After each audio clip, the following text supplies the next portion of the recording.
premise is simply this. There is physical evidence from multiple sources that indicate that the people that actually walked with Jesus Christ, the people that lived in Nazareth and Galilee and heard what he said and spoke Aramaic, his tongue, heard him in his tongue, understood what it meant in their language. First people to start churches.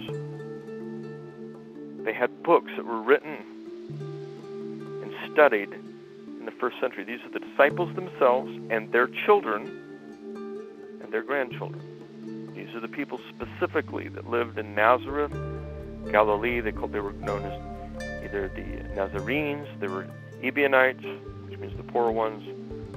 There were another book of the Hebrews. There were Egyptians. A lot of people don't realize a lot of the first Christian converts came from Egypt. 40% of Alexandria was Jewish, but it was a more esoteric kind of Judaism, and they were very quick to respond. It became what we now think of as the Coptic Church of Egypt. At the beginning, it was very Gnostic, a very spiritual church, an esoteric type. And this is where we get the teachings of Valentinius and Basilides, some of the earliest church fathers.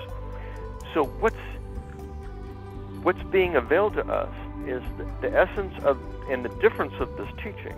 So if you were to say, well, Steve, give me in a nutshell, what's the difference between what I'm used to reading in the New Testament and what you're saying these first century Jewish Christians that knew Jesus, what they thought he was teaching? What's the difference? And the main difference is really that he was trying to show them that the kingdom of heaven was within themselves. That there was a state of consciousness where you realized God's presence alive within you. We'd call that spirit today, I think, right? In other words, the Holy Spirit was working through us. So it's not that foreign a concept, really. But there was this presence of God within you and around you, and that God was not someplace out there, but you were to find it in here. And it's very explicit.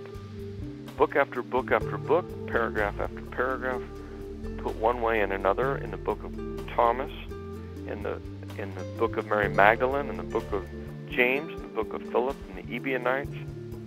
So I specifically pulled out the 11 books, and you could argue that there might have been 13 or 14, or there might have been more, but at least there were 11 books that date to the 1st and 2nd century. Now, keep in mind that the New Testament wasn't even created till the 4th century.